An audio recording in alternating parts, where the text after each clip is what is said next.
What is the secret of happiness? All of us want to know. All of us sees a physical appearance of happiness, but that's not the reality.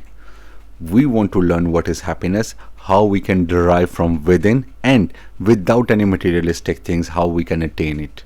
Why we have attached happiness with materialistic possessions, when actually happiness is not the acquiring of thing, the possession of thing is not the happiness. Possession of money, materialistic things, and the cars and everything, houses, is not actual happiness. That is some part of achievement of a certain goal that we have given to ourselves. That is not happiness.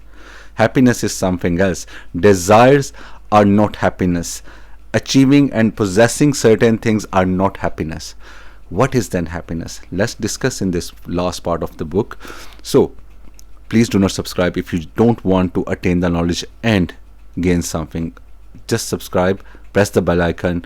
If you continuously want to gain better and better knowledge, adopt it and adopt on your life and make something better out of you, not something become a superhuman. In this part we will always create superhumans. No place for humans is there. We don't have to live like that. We are all superhumans. We all get the capacity for that. All we have to do is work on it. Work on the genie inside us.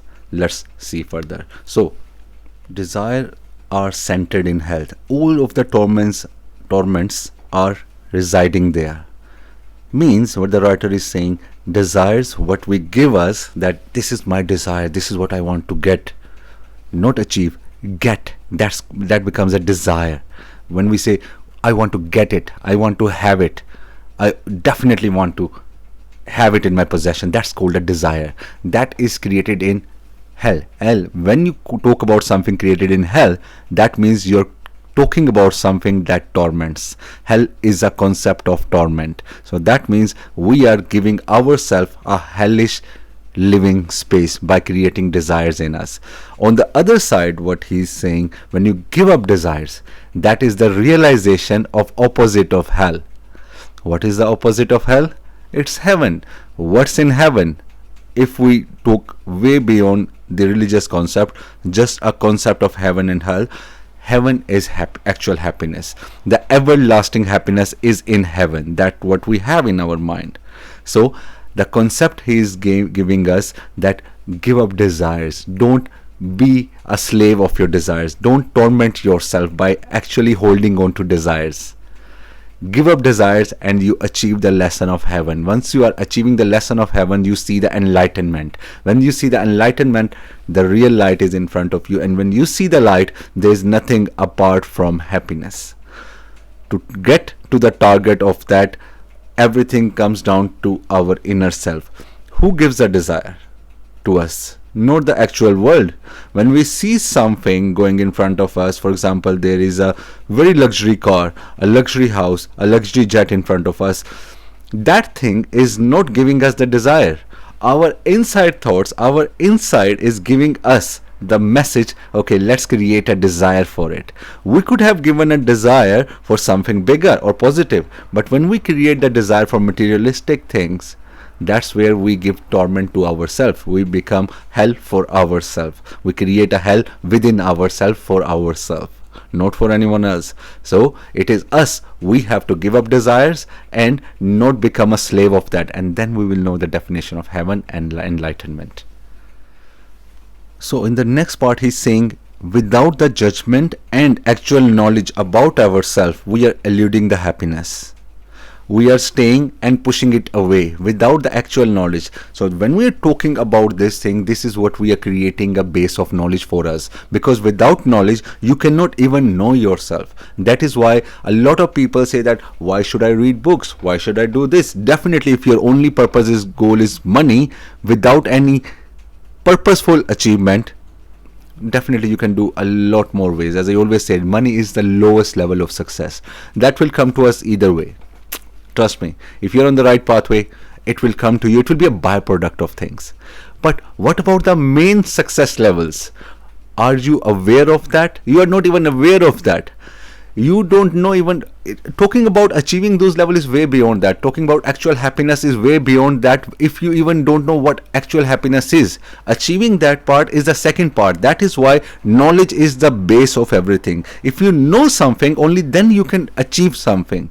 If you are aware of something, only then something comes to you when you're running after it, or when you are doing the labor to achieve it. So the second part is, if you are only achieving happiness only for yourself, the more it is delayed from you.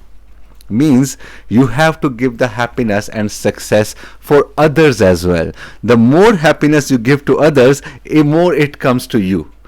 If you are only selfish about happiness of yourself, what happens? By law of the nature, it delays, it is deluded from you, it is pushing itself away from you. So to get it towards you, you have to give it to others. You have to find a way to give it to others. Automatically it will come to you. The only secret of happiness is when you become selfless. If you become selfish, a lot of people will teach you to become selfish in certain parts. You have to be. The best part of being selfish is to become selfish, to give happiness to others. When you are giving happiness to others and you attain happiness, then when you realize that, then you become selfish. That is the best level of being selfish. That I want to be happy when I want to achieve my happiness. When I give happiness to others, only then I become happy. That's the level of selfishness you should have. Apart from that, give up the selfish heart of yourself. Give up that part of your heart, and then you will achieve the real level of happiness. Once you attain that level, you will not be caring about any other materialistic things or anything. Even you will love to attain materialistic things just because you want to be attaining a certain level of happiness by giving that money or that power to use for others' happiness, because that in return gives you happiness. That's the level of selfishness you should have. Apart from that you should give up your selfish heart and desires. Only then you achieve the level of real happiness. Apart from that, otherwise you are still a slave of worldly things. You will never really attain the definition of happiness. In the next part of this book, the writer is saying that prosperity, just like happiness, is not an external thing or a possession. It is an inward thing. In fact, prosperity is the inward realization of what you have inside. Same like that, prosperity is a richness within you.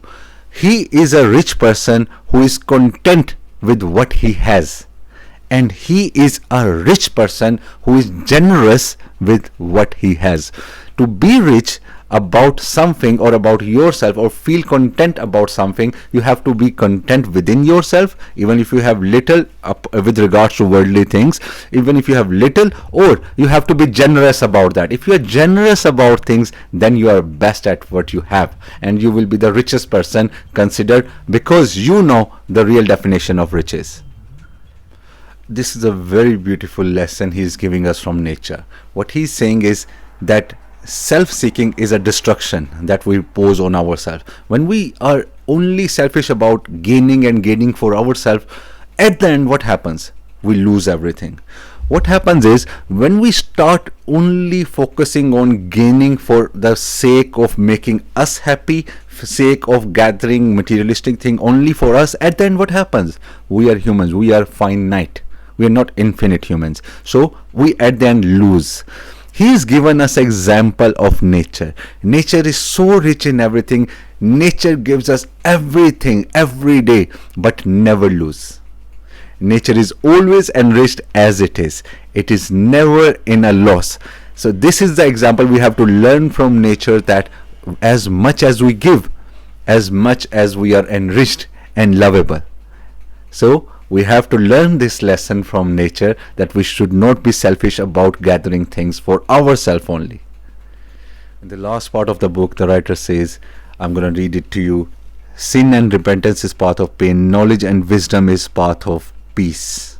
Knowledge and wisdom is part of peace. What you have to understand is, to achieve peace, you first have to know the knowledge of something. That's why I keep insisting. A lot of people just train you to gain money. That's the lowest level of success you have to attain. That is why everyone is so much lured about this thing. I always say you have to run after it, but that should be the least importance to you, and everyone should attain that. But along with that, you have to have the best knowledge as well. That is way bigger than money.